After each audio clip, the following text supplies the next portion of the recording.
Assalamualaikum. Alhamdulillah wassalatu wassalamu ala Rasulillah amma ba'du. Bapak Ibu jamaah maghrib rahimakumullah. Bila kita mulai ta'lim pada ba'dal maghrib ini bersama-sama baca surat Al-Fatihah ala hadhihi niyyah wa likulli niyyatin shalihah wa ila hadratin Nabi Mustafa Rasulullah sallallahu alaihi wasallam Al-Fatihah.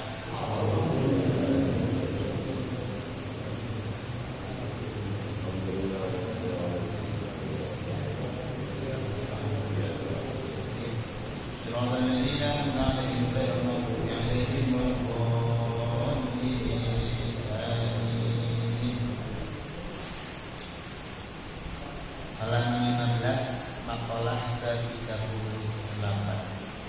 Wal maqalatu tsaminatu wa thalathuna, adapun maqalah yang ke-28. An Ka'b bin al-Ahbar, dari Ka'b al-Ahbar. Jadi ini dari Ka'b al-Ahbar. Ini termasuk petingginya ulama yang Islam dia masuk Islam pada zaman aslama fi zaman Sayyidina Umar bin Khattab radhiyallahu anhu. Ka'ab mengatakan bahwasanya al-husulu lil mu'minina minasyaitani thalathah. Benteng-benteng bagi orang mukmin itu dari godaan setan ada 3. Ya. Al-husulu, adapun benteng-benteng lil mu'minina bagi orang mukmin minasyaitani dari setan itu salatun ada 3. Jadi ini benteng seorang mukmin supaya terjaga atau terhindar dari godaan setan. Itu ada 3. Ay allati tamna'ul mu'minin, yang dimaksud adalah benteng-benteng yang dapat mencegah orang mukmin, gitu kan? Wa tahfazuhum, dan menjaganya minasyaitani dari setan. Yang pertama adalah al-masjidu hisnun. Dilangsung saja karena kalau dibaca wal hisnu huwa al-makanul murtabi'u alladhi yamna'ul adu. Yang namanya hisn itu adalah tempat yang tinggi yang dapat mencegah musuh. Wal hisnun itu juga aywan juga as-silahu, artinya silah. Kama fil asasi, sebagaimana di dalam asas, fondasi. Al-masjidu hisnun. Yang pertama, masjid itu adalah benteng bagi orang mukmin dari godaan setan. Makanya yang namanya masjid itu pada zaman Rasulullah itu tidak hanya sekedar tempat untuk sholat. Ya, kalau di Saudi Arabia sekarang itu masjid hanya untuk sholat. Habis sholat dikunci gembok, udah lah. Nanti azan lagi, gembok lagi, kecuali Masjidil Haram dan Masjid Nabawi yang 24 jam buka. Ya, pada zaman Rasulullah aktivitas-aktivitas itu ada di masjid.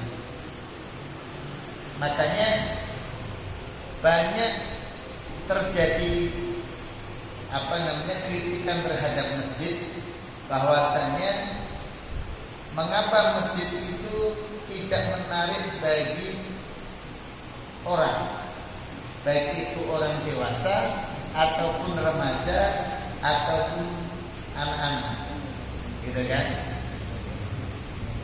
Kalau di masjid terkadang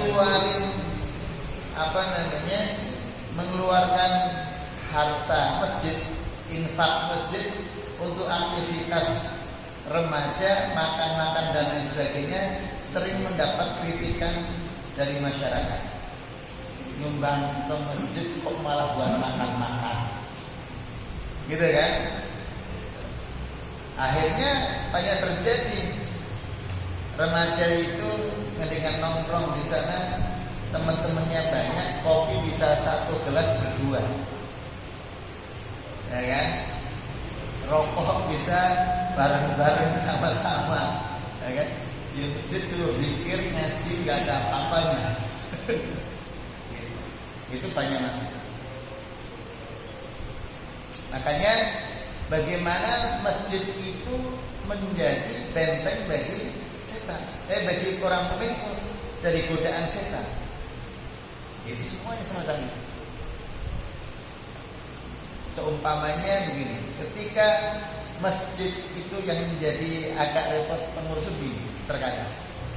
Ketika masjid mau membangun, gitu kan, itu menggalang dana masyarakat untuk masjid sehingga masjid terbangun dengan megah, bagus, kan?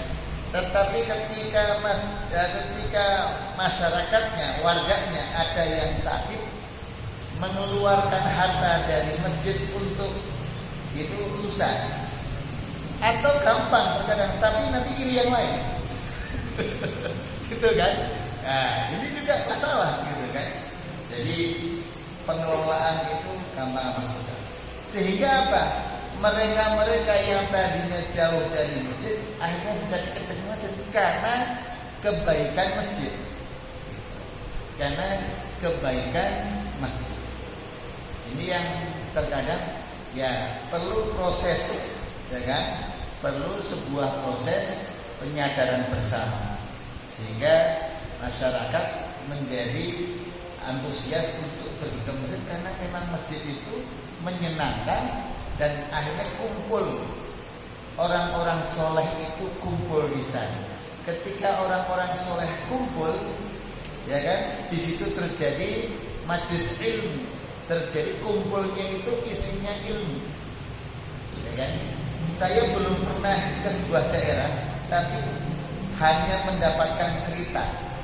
Itu ada satu daerah namanya Temboro di Jawa Timur, ya kan?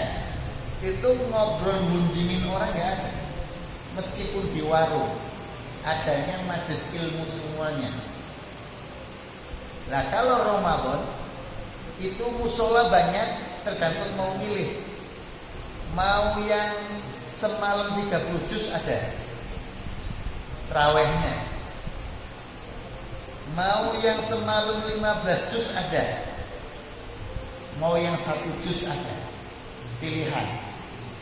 Nah, ya kalau 1 juz saja di sini udah teriak-teriak. Sana minimal 1 juz, ada yang 10 juz, ada yang 15 juz, ada yang 30 juz dalam waktu 1 malam. Yang ngimamin bahkan anak muda, masih kecil, masih usia remaja. Itu ada 30 juz, mulai habis isya tank langsung mulai start sampai menjelang sahur. Itu tiap hari. Itu kalau bapak-bapak ke sana namanya Temboro. Itu Madinahnya Jawa Timur, gitu kan? Pondok pesantren banyak. Itu ada. Sehingga apa?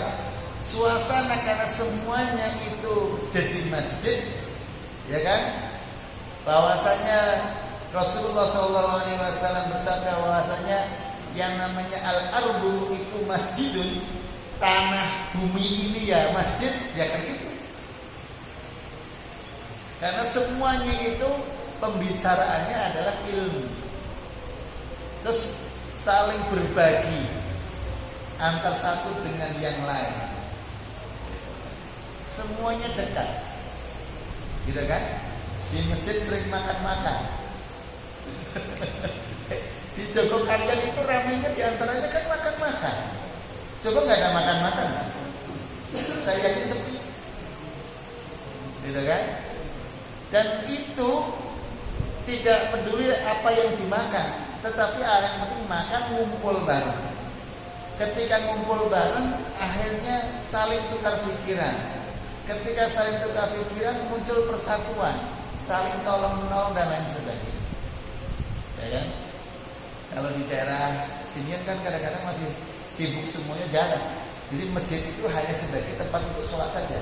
Sholat assalamualaikum warahmatullahi wabarakatuh, pulang, assalamualaikum warahmatullahi wabarakatuh, pulang, gitu aja udah. Bahkan kadang-kadang nggak kenal sudah 5 tahun nggak kenal. Padahal masjid itu harusnya hisn. Ini apa namanya? Al-masjid itu hisn. Lah masjid yang hisn ini adalah usisa ala taqwa, yang dibangun atas dasar ketakwaan, bukan karena persaingan. Ya kan?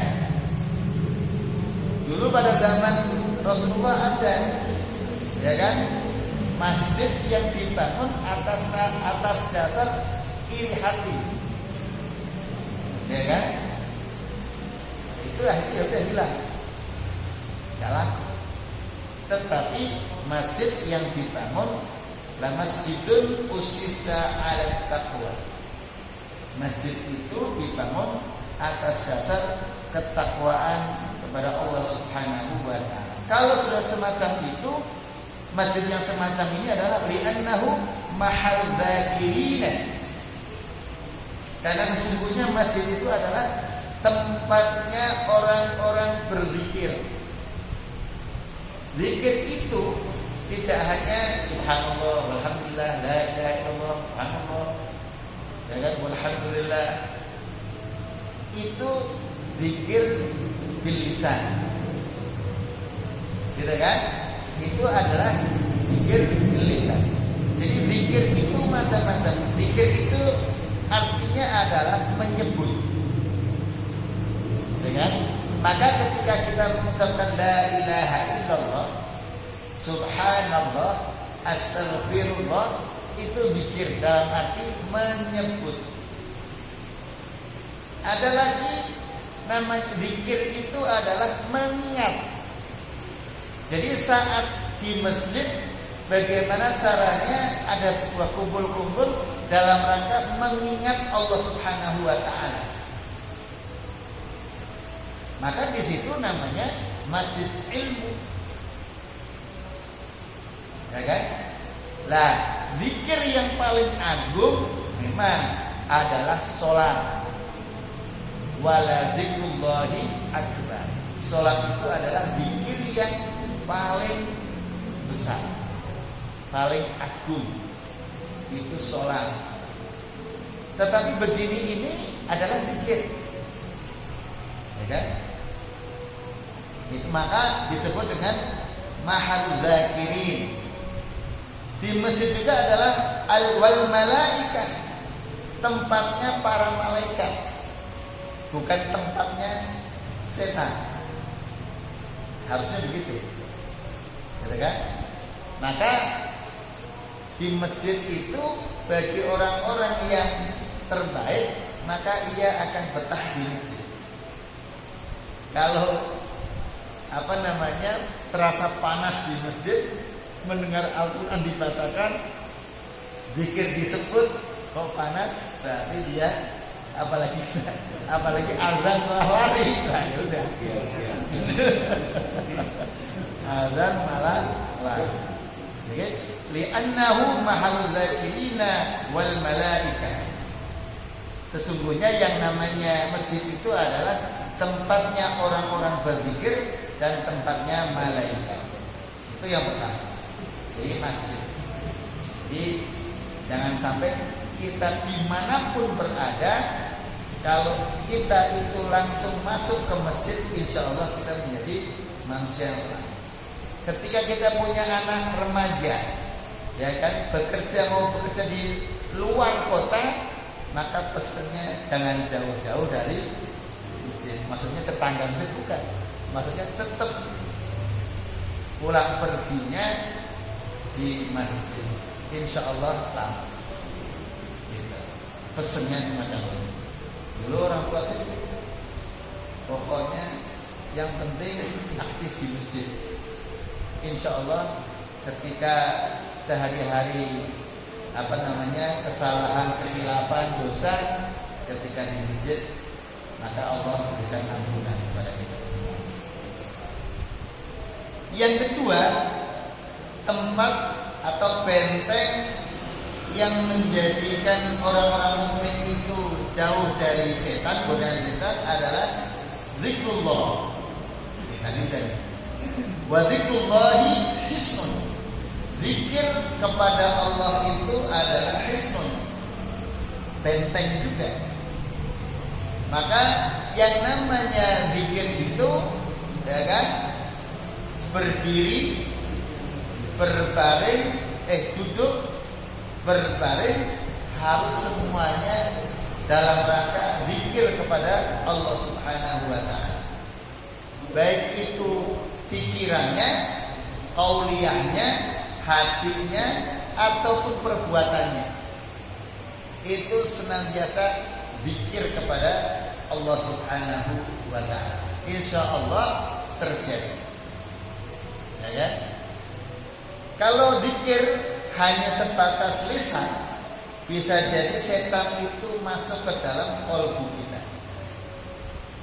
Kalau masuk ke dalam qalbu kita, kita zikir 1000 kali tiap malam, bisa memunculkan sombong. Kayaknya sebumi anggrek ini yang paling rajin berzikir saya, karena zikirnya cuma lisan, kalau qalbunya dimasukin setan. Maka zikir itu masukkanlah ke dalam hati, ya? Zikir itu dimasukkan ke dalam hati, sehingga dalam hati itu tergambar, ya kan, nur Allah Subhanahu wa ta'ala. Kalau sudah terpenuhi dengan nur Allah Subhanahu wa ta'ala, maka godaan tertolak. Ini ada cahaya nur, bisa nggak gelapnya malam itu masuk ke sini? Nggak bisa, karena sudah ada cahaya di sini. Tetapi kalau di sini gelap, cahaya bisa masuk nggak? Bisa. Makanya nurullah, cahaya Allah harus mil'ul qalbi, memenuhi hati. Supaya apa? Supaya kegelapan itu tidak masuk. Kalau sudah masuk kegelapan dalam hati, maka bisa terjadi qaswatul qulub, hatinya mengeras. Kalau sudah mengeras hatinya, cahaya susah masuk, namanya benda padat. Ini gitu kan? Mengeras kan menjadi padat, partikelnya menjadi padat, otomatis kalau lihat batu, batu kali gitu kan, sudah padat, kira-kira di center gitu tembus, tembus. Karena sudah kayu qaswatul qulub, hatinya sudah kayu mengeras, qasat qulubuhum. Kalau sudah semacam itu, sudah susah. Apa? Kalau sudah semacam itu, diingatkan atau tidak diingatkan, tetap nggak percaya. Maka kalau ada hati kita sedang sakit, segera diobati, jangan sampai mengeras, gitu kan? Karena setiap kita itu berbuat durhaka, maksiat, salah, itu ada nuktotan sauda, ada titik hitam yang ada pada hati kita. Kalau terus-terusan titik terus, lama-lama hitam mengeras. Maka hati itu harus senantiasa tazkiyatun nafs, dibersihkan. Makanya di dalam surat Az-Zamz kan dikatakan bahwasanya a'udzubillahi minasyaitonirrajim, bismillahirrahmanirrahim, wa nafsin wa ma sawwaha fa'alhamaha fujuraha wa taqwaha. Karena potensi itu dalam diri kita keinginan berbuat jahat ada, keinginan berbuat takwa ada. Maka qad aflaha man zakkaha. Ya kan? Sungguh beruntung, bahagia, menang orang-orang yang senantiasa mensucikannya jiwa itu. Wa qad khaba, siapa yang mengotori batin, wa qad khaba man dassaha, dia akan sia-sia, akan merugi man dassaha, orang yang mengotori jiwa itu. Ya. Nah, ini apa namanya? Terkadang itu karena kita itu merasa lebih. Saya merasa bapak-bapak ngeliatin saya merasa lebih, bisa jadi setan masuk. Merasa ilmunya tinggi, setan masuk. Merasa paling kaya, setan masuk ke hati. Merasa paling sukses dirinya dan anak-anaknya, setan masuk. Merasa punya keturunan yang paling istimewa, setan masuk. Maka hati-hati, ya kan? Maka sebagai orang Islam itu diantara zikrullahnya adalah senantiasa muhasabah.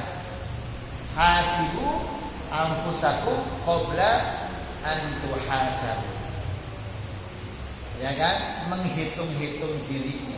Itu zikir kepada Allah. Ya kan? Itu zikrullah. La siyama la haula wala quwata illa billah. Fa inna syaitan yanqabidu ay yakhtafi wa yataakharu idza sami'a dzikrullah. Yang namanya setan itu akan bersembunyi dan dia akan memperlambat ketika ia itu mendengar zikir kepada Allah Subhanahu wa taala. Kalimat-kalimat itu. Makanya di masjid itu kan dikumandangkan adzan. Kalau adzan itu setan itu lari terbirit-birit sampai gurot, sampai terkentut-kentut. Saking takutnya ketika ada adzan. Makanya kalau ada adzan kok kita malah lari. Nah, ada. Zikrullah. Yang ketiga, yang namanya bentengnya orang mukmin dari godaan setan itu adalah wa qiraatul Qur'ani hisnun. Membaca Al-Qur'an itu adalah hisnun, benteng juga. Maka rumah kita, ya kan, jangan sampai tidak ada bacaan Al-Qur'an. Kita hobi membaca Al-Quran di masjid, tapi rumah kita nggak pernah dibacain Al-Quran. Jadi ini kok rumah apa kuburan? Makanya jangan sampai jadikan rumah kamu itu seperti kuburan, sunyi sepi, nggak ada kegiatan aktivitas keagamaan apa-apa. Maka bahkan di antara zikir itu sholat sunnah pun terkadang kita lakukan di rumah. Jangan semuanya habisin di masjid. Ya, sekali-kali, 2 kali di rumah. Gitu kan? Meskipun mungkin lebih nikmat ketika di masjid, tetapi rumah juga perlu cahaya, ya kan, zikrullah. Cahaya qiraatul Quran. Gitu kan? Makanya orang mukmin yang membaca Al-Qur'an itu, ya kan, itu seperti buah yang baunya wangi, rasanya enak. Begitu. Durian ya, kalau kita main. Jadi matalul mu'minina yaqra'una al-Qur'an. Orang mukmin, perumpamaan orang mukmin yang membaca Al-Qur'an itu seperti buah yang rihuha wa tahuha kul. baunya dan rasanya enak. Begitu kan? Tetapi orang mukmin yang tidak pernah membaca Al-Quran itu kamathali tamr, seperti kurma, tidak ada baunya, rasanya tetap manis gitu. Tapi seperti kurma digini-gini juga nggak bakalan baunya enak. Tapi ketika dimakan, ya kan? Lah, wa mathalul munafiqina yaqra'una al-Qur'an kamathalil raihan. Orang munafik yang membaca Al-Quran itu seperti buah raihan. Raihan itu apa? Baunya semerbak tapi rasanya pahit. Apa ini? Ya. Nah, orang munafik yang tidak membaca Al-Quran seperti buah yang baunya nggak enak, rasanya pahit. Apa itu? Ini yaqra'una Al-Quran. Maka bapak-bapak, ya kan, ibu-ibu, kalau yang sudah bisa baca Al-Quran tiap hari minimal baca Al-Quran. Ya selembar. Kalau nggak selembar ya 2 ayat, gitu kan? Bahkan ada sekarang, model sekarang adalah one day one juz, 1 hari 1 juz. Itu memotivasi, gitu kan? Memotivasi. Pak, nanti dikira pamer, ya nanti lama-lama rasa pamernya hilang, ya kan? Masa ketika kita mau makan bakso, di sampingnya ada cecek, yang dibuang bakso sama cecek-ceceknya, ya jangan. Ketika kita berbuat baik, kok ada rasa pamer, ya jangan akhirnya kita tinggalin kebaikannya itu. Yang dibuang pamernya, baca Al-Qur'annya jangan dibuang, gitu. Kan ada, Pak, ketimbang saya pamer mendingan nggak usah baca Al-Qur'an, ya jangan. Salah itu. Seringnya begitu kan? Nah, saya mau sedekah 100.000, khawatir pamer, Pak, mendingan 1.000 aja ya nggak pamer. Ya jangan. Kalau bisa diusahakan 100.000 ya nggak pamer, begitu. Jadi begitu. Saya mau ke masjid takutnya riak, mendingan nggak usah ke masjid. Ya kan salah. Salah. Gitu. Jadi, nah yang dibuang adalah keburukan. Itu apa namanya? Wa qiraatul Qur'an qism. Baca. Yang belum bisa baca Al-Qur'annya belum lancar, sering baca, insya Allah lancar baca. Ya kan? Yang belum bisa baca Al-Qur'an, baca Al-Qur'an. Belajar baca Al-Qur'an. Karena bagi bapak-bapak, ibu-ibu, kita semuanya, kalau membaca Al-Quran itu oleh Allah Subhanahu wa ta'ala dihitung setiap huruf itu 10 hasanat, 10 kebaikan. Alif lam mim. Saya baca semacam itu, berarti saya sudah dapat 30, bukan 10. Alif sendiri, lam sendiri, mim sendiri. Ya kan? Kalau yang terbata-bata membacanya itu dilipat gandakan 2 kali. Jadi Islam itu nikmat sekali. Yang terbata-bata, nah gitu sebenarnya gitu kan? Itu dilipat gandakan 2 kali. Jadi ketika baca alif lam mim, gitu kan? 30 kali 2, 60. Gitu kan? Terus ada tanya, enakan yang berbata-bata ya dapat 2 kali, yang lancar dapatnya cuma sekali. Lah yang lancar sudah 1 lembar, kan jadi lebih banyak kan gitu. Gitu. yang lancar sudah 1 lembar, gitu kan? Nah, ya seperti apa namanya? Kalau bikin rokok, kalau tengwe yang manual, ya kan, yang manual dihargain, yang manual dihargain 100.000, per apa namanya?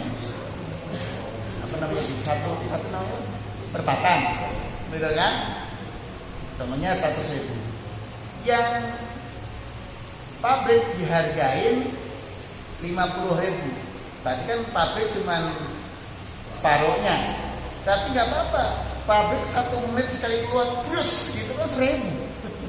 Gitu kan? Lah yang modal rinting sendiri kan semenit baru 1. Ya kan? Nggak apa-apa gitu kan? Jadi yang lancar tentu lebih. Itu yang makalah. Berarti ketika kita ingin terjaga dari godaan setan, maka 3 itu masjid, zikrullah, dan qiraatul Quran. Jangan sampai tertinggal. Insyaallah kita akan diselamatkan oleh Allah Subhanahu wa taala. Wal maqalah tasi'atu wa thalathun, maqalah yang ke-39 an ba'dil hukama, dari ba'dil hukama annahu qala thalathun min kunzillahi ta'ala.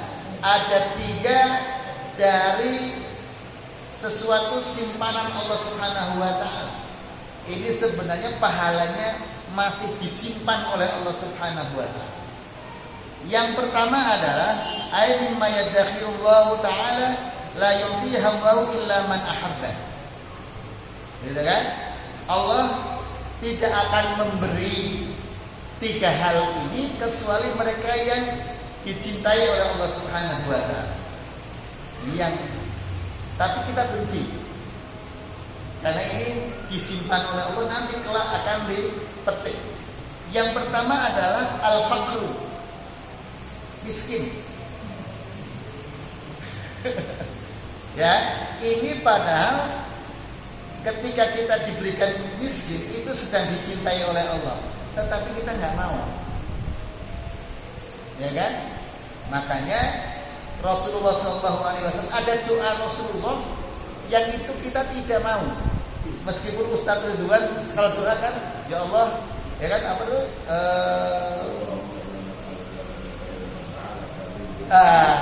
Ya kan? Ya Allah, apa namanya? Kabulkanlah apa belakangnya? Allahumma inni as'aluka, ya Allah, aku minta, Allahumma inni as'aluka, aku minta kepadamu ya Allah dari kebaikan-kebaikan yang oleh Rasulullah SAW itu minta, gitu kan? Lah di antara yang diminta oleh Rasulullah adalah miskin. Kan gitu? Allahumma ja'alni miskina. Allah, ya Allah, jadikanlah aku golongan orang-orang yang miskin. Ya kan? Tapi nggak pernah mau kan? Nggak pernah mau. Jadi al-faqru itu huwa faqtu ma yahtaju ilaihi, hilangnya apa yang menjadi kebutuhan. Hilangnya apa yang menjadi kebutuhannya. Itu enggak ada, itu namanya al-faqr. Pengin apa enggak bisa gitu. Itu al-faqr. Nah, ini termasuk doa dari Nabi. Karena wayah Allahumma hsyurhum fi khubratil masakin. Ya Allah, esok kelak diringlah, kumpulkanlah aku, ya kan, dengan golongannya orang-orang yang miskin. Miskin itu karena nggak dihisabnya nggak banyak. Orang yang kaya dihisabnya 2, ya kan? Min aina iktasabahu, dari mana Pak Asad ini hartanya didapat, gitu kan? Wa fima anfaqahu, dari mana Pak Ridwan ini hartanya dibelanjakan.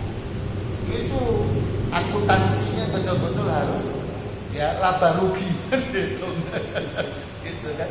Konsep akuntansi itu ada ya. Gitu kan? Ini apa namanya al-faqr.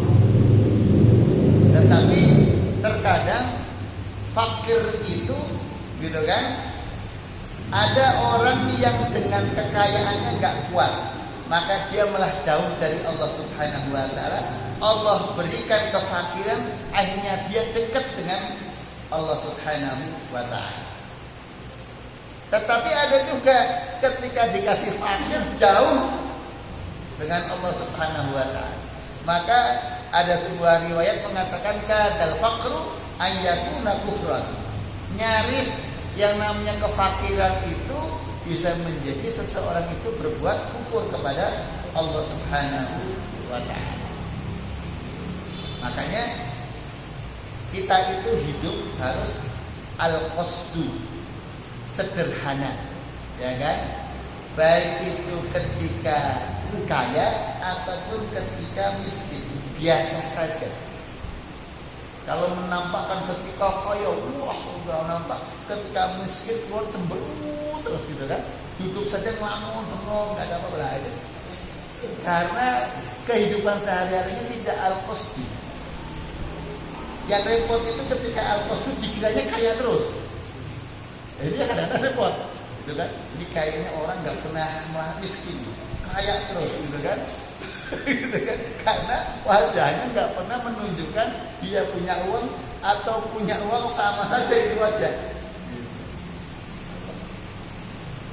Jadi ketika ditimpa fakir, kesabaran. Nanti kita. Yang kedua adalah wal marodu, ya kan? Wal marodu, sakit. Ini yang nggak disenangi orang, tapi itu adalah simpenan yang akan kita petik nanti ketika di akhirat. Makanya ketika kita sakit, nggak usah terlalu mengeluh kepada orang lain. Aduh, kayaknya Allah lagi benci sama saya. Jangan. Justru di sini Allah lagi sayang sama saya. Karena itu saatnya Allah mencintai. Makanya Allah Subhanahu wa taala dalam hadis qudsisnya mengatakan ana inda dhanni 'abdi. Aku ini tergantung dari prasangka hambaku kepadaku. Kalau kita itu apapun bentuknya, ya kan, musibah yang menimpa kita harus berprasangka baik kepada Allah Subhanahu wa taala. Ketika pusing kejedot, ya prasangka baik, ya Allah menjedotin saya ke tembok. Barangkali dengan kejedot ini malah sel-sel saraf saya jadi malah pudar bagus lagi. Gitu aja udah. Mau namanya husnudzon, ketimbang tingginya kejedot itu, waduh, ini kalau mampet kejedot kepepet gimana nih, nanti stroke. Aduh, udah nggak karuan. Jadi harus husnudzon. Apapun husnudzon, ya kan? Yang kedua, ketika ada musibah itu introspeksi diri. Jangan mengkambing hitamkan orang. Ketika HP kita jatuh pecah, jangan nyalain anak, jangan nyalain istri, jangan nyalain yang lain. Ada anyaman dengan Allah apa yang kurang sehingga Allah menguji HP saya jatuh. Mungkin nggak sedekah 300.000, sehingga Allah keluarkan itu 300.000, pecah dan nanti 300.000 keluar juga. Bener tak? Jadi jadi coba aja deh begitu, ya kan? Biasanya infak nggak infak, tahu-tahu jatuh ke seleo, pijetnya sudah 100.000, sama biasa sedekah 100.000. Gitu. Yang ini mendapat pahala besar, yang ke seleo ya udah. Untuk tukang urut memang jasa dia. Itu walma. Dan orang yang sakit ini, ya kan, ini kalau dia sabar menerima husnudzon kepada Allah Subhanahu wa taala, itu dosa-dosanya berguguran. Kama tahuttus syajarah waraqaha, sebagaimana daun kering yang berguguran dari pohonnya. Jadi sakit itu begitu. Jadi sakit itu dinikmatin saja. Selama, ya kan, kita itu sakit kayak apa tetap mengucapkan alhamdulillah. Jikalau satu, Allah itu memberikan sakit itu pasti kita dapat memikulnya. Gak mungkin Allah memberikan beban di luar kemampuan kita. Itu kita harus husnudzon dulu. Apapun sakitnya, ya kan? Jadi Ahmadullah illam takun a'dhamu wa a'dhamu minha. mengucapkan alhamdulillah ketika tertimpa musibah karena yakin bahwasanya musibah itu yang Allah timpakan kepadaku, aku mampu memikul. Kalau ternyata kita tidak mampu memikulnya, itu pikiran kita sendiri, psikologis kita sendiri, gitu kan? Pikirannya terlalu jauh. Nanti saya mau makan apa? Ini mau pensiun 2 hari lagi, mau terus gimana? Kerjaan belum ada. Itu kan pikiran kita sendiri yang bingung. Gitu. Yang kedua, kita tetap mengucapkan alhamdulillah jikalau musibah itu, ya kan? Allah berikan kemampuan kepada kita tetap bisa mengucapkan kalimat istirja. Inna lillahi wa inna ilaihi raji'un. Tidak sembarangan loh. Ada orang jatuh malah bilangnya kodok, ya kan? Malah bilangnya yang jorok-jorok. Ada.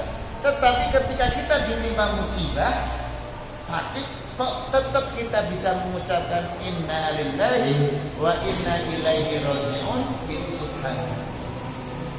Yang ketiga, kita tetap mengucapkan alhamdulillah meskipun dikasih sakit ataupun musibah apa saja. Ketika Allah berikan kepada kita, tetap rasa sabar ada. Tidak sembarangan orang itu bisa sabar, ya kan?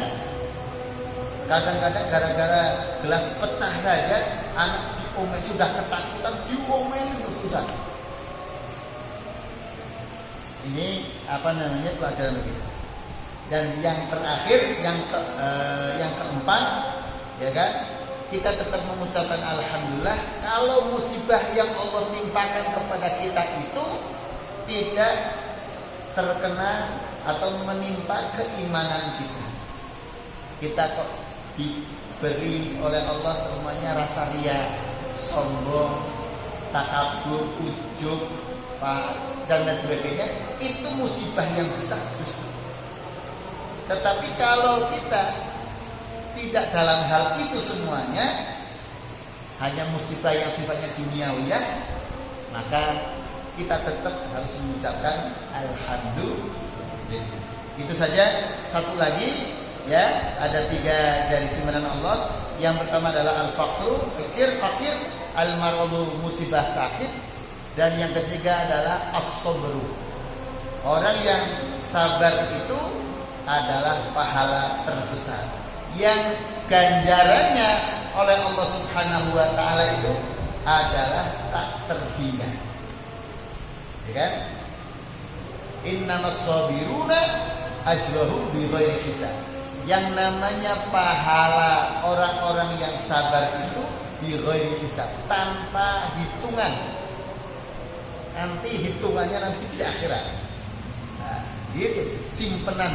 Jadi kalau kita oleh Allah Subhanahu wa taala diberikan kefakiran, diberi sakit, bisa diberikan kemampuan sabar, maka insya Allah kita akan petik kelak di akhirat dengan hasil dan kebahagiaan yang maksimal di sisi Allah Subhanahu wa taala. Amin ya rabbal alamin. Itu saja, kurang lebihnya mohon maaf.